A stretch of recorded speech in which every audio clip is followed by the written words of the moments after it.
Hey guys, it's Destiny, and in today's video, we're going to be going over which light cone should you actually be looking at for Seele and how much of a difference is there between her signature and the other light cone options that there are available.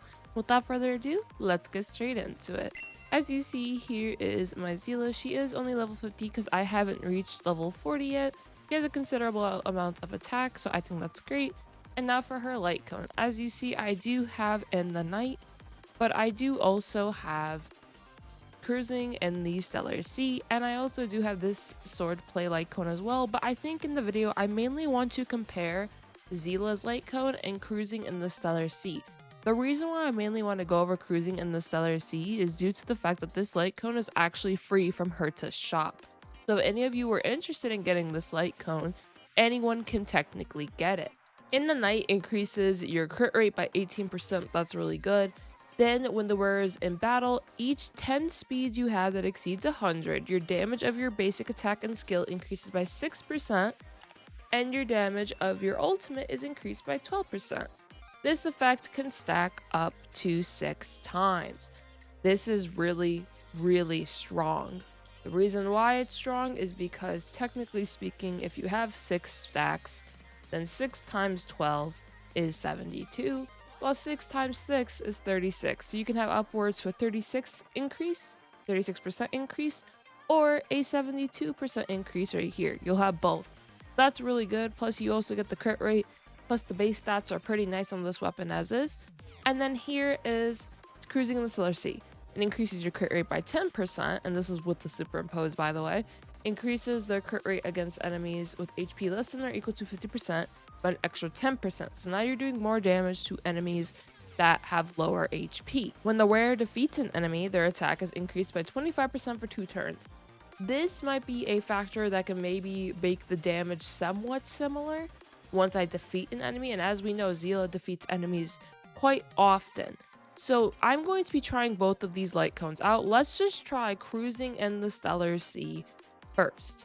Let's try this first. Additionally, if you are enjoying so far, make sure to hit the subscribe button for more style content, and now let's carry on. So what we're gonna do is Forgotten Hall 7, since it's just level 47. Also, the fact that it is weak to Quantum, so I can actually break the weakness meter, so we aren't struggling to do that.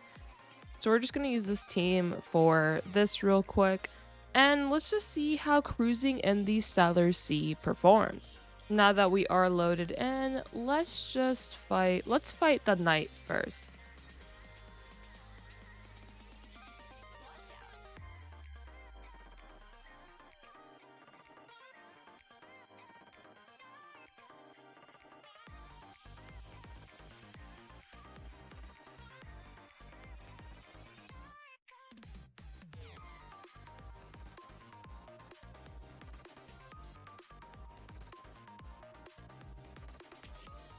Let's do a Bronya buff and see what we get there.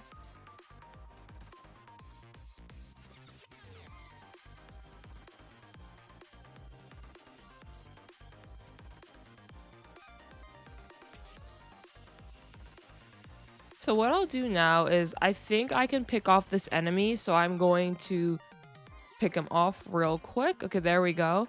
And we're going to keep in mind the turns, how long it takes me to actually defeat the foe. Let's just keep going. Clara's going to take a bit of damage. That is fine. And now we're going to weaken his break. There we go. That is pretty decent damage for the most part. We're going to do Bronya again. And now we are going to Bronya Ultimate. I will keep in mind that I am doing these things to make a relative similar output with the play. Okay, there we go. So he's almost down. So we defeated that pretty easily, even with Cruisin the Stellar Sea. I guess I could fight this enemy as well, just to see the difference. Well, I have to hope that in my second run, Clara does that again, because she's just weakness breaking them for me. So we're going to do that. And now we do have another one. There is a bit of a difference, of course, between how much a crit hit does and a normal hit. Regardless, the damage output seems to be pretty good. The last thing we want is our Seele going down. I will say that much. So let's just do another E.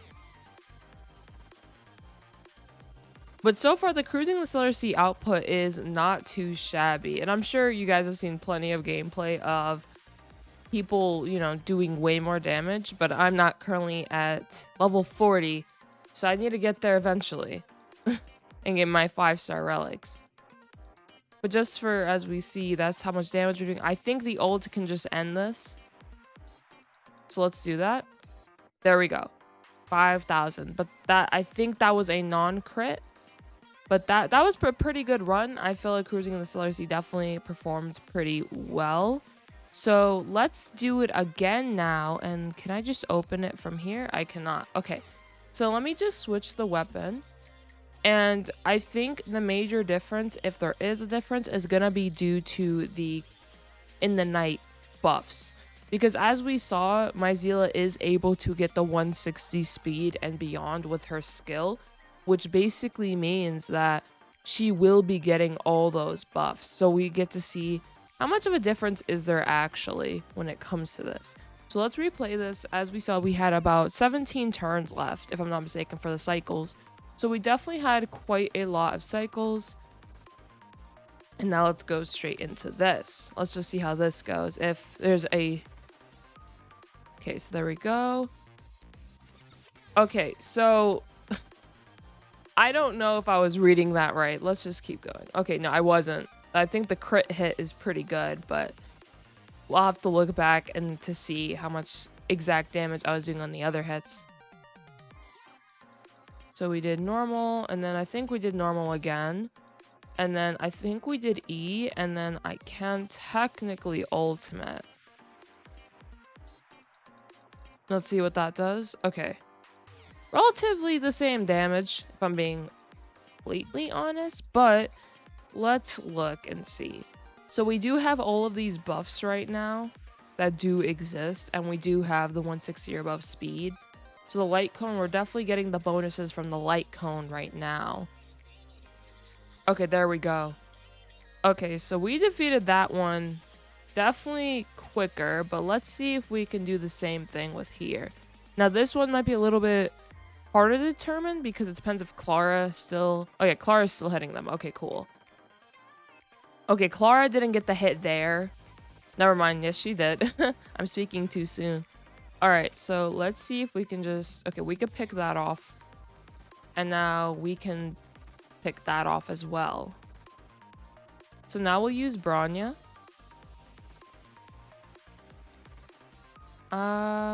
Let's just do this real quick. Okay, so we get our counter. I think I did this. I'm pretty sure I did ultimate once it was ready. And now let me do this, because we will break the toughness meter. Then we do this, just to get maximum output. Okay, there we go. So after looking back at the recording and just looking at my overall damage output, I did notice that in the night, we definitely did clear it faster by a cycle. And I noticed we definitely were getting more critical hits within the night, so that might have been quite a determinant on how much damage output we were putting out, because I was lacking some of the critical hits with Cruising in the Stellar Sea due to the fact that in the night you do get more crit rate.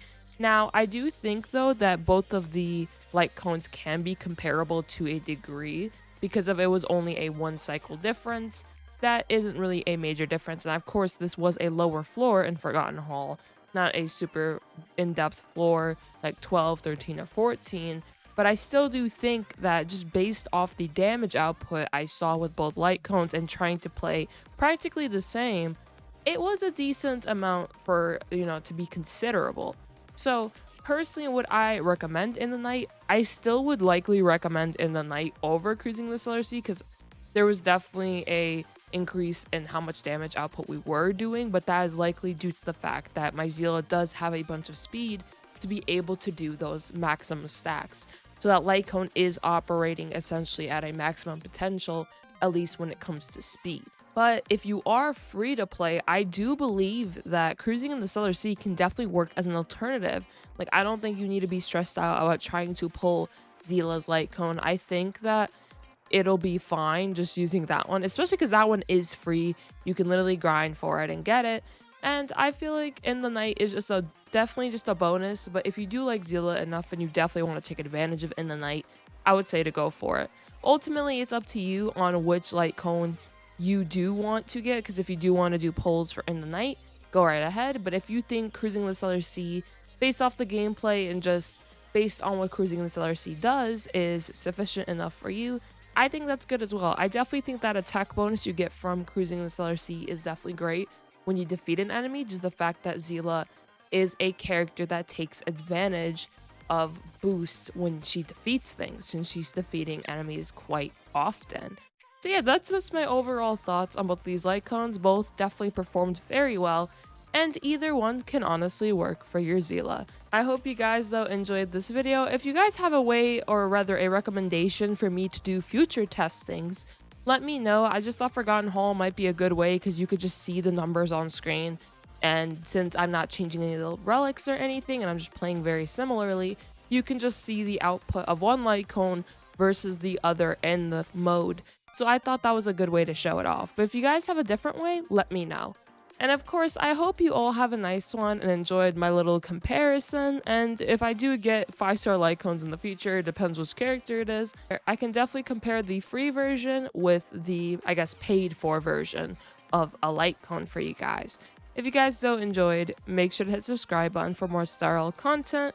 And I hope to see you guys in my next video. Have a good one. Peace.